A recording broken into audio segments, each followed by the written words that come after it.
Merry Christmas. Merry Christmas, Father. In between Masses, I saw something on Facebook that talked about when the end of Christmas was. And it really just depends on how you feel that day, more or less. Because liturgically, it goes until the Epiphany, the 12 days of Christmas. For some, they would say that it ends a little earlier. But then for the real Catholic max position, kind of because we just love Christmas, you can extend it all the way out to February 2nd, 40 days up to Jesus' presentation in the temple. So if you want to keep confusing people, just keep telling them Merry Christmas until February. Why not? Right? When they ask why, just say, well, everything's crazy in the world today, and I'm Catholic.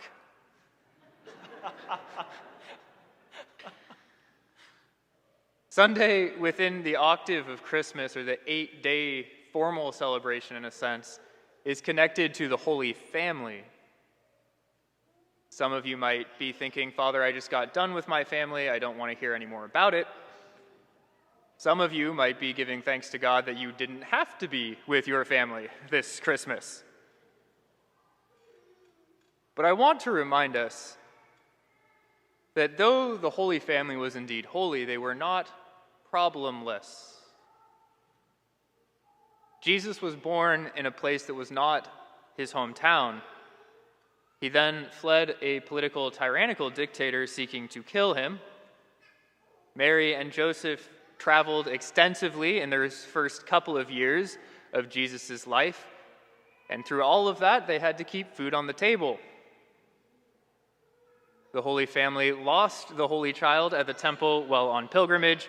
Joseph probably died before the Gospels kind of kick into full gear, since we don't hear anything about him after the birth of Jesus, which makes Mary a widower, or a widow, and the mother of a single child.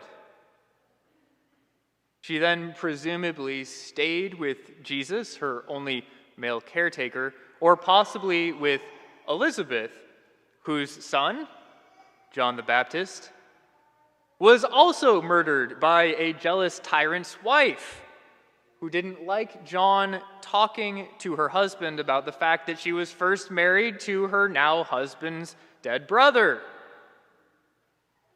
Mary's only son was then scourged, humiliated, dragged through the streets, and killed on a cross. Mary was then given to a non-relative, which was a huge shame in the ancient world, at the cross, since she had no one else to take care of her. This is the Holy Family, not the problemless family. But this gives us the opportunity then to ask how they went about their lives, to learn from them. See, Jesus isn't just a good guy going around doing good, but God, who gives us the ability and shows us how to orient ourselves to the will of his loving Father. Mary, totally unencumbered by sin, is free then to allow her whole being to be taken up with the will of God. I always like to remind the children that Mary was a good Jewish girl with prayer and word and the Word of God, but that doesn't mean she got A's on all of her math tests. Joseph, of royal lineage from the house of David, we find receptive and attentive to God even in his dreams. Confessions are some of my favorite things that I do as a priest because it's all about God's mercy. And I always love when someone comes in and goes, Father, I knew what God was asking me to do, I just didn't do it. At least you recognize what you were supposed to do, right? Keep working on the doing it part. Joseph is a type of the believer because Jesus entrusts himself to Joseph. He dwells with Joseph. Mary is a type of the believer Their foundation is prayer. Prayer that takes in their entire history. Prayer that takes in our entire history of our families, good, bad, and ugly.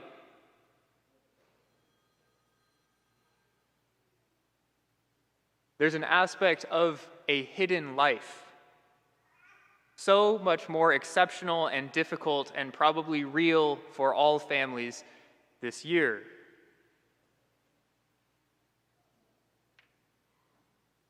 As Chesterton wrote in a chapter entitled The Ethics of Elfland, he said, "Ordinary things are more valuable than extraordinary things. Nay, they are more extraordinary. Man is something more awful than men, something more strange." The sense of the miracle of humanity itself should be always more vivid to us than any marvels of power or intellect or art or civilization. And as he's often quoted in another writing, he wrote, "The most extraordinary thing in the world is the ordinary man, the ordinary woman, and their ordinary children." This is not easy, but is truly a work in and of itself. Thank God that we have the Holy Family to help constantly redirect ourselves back to that love of the Father.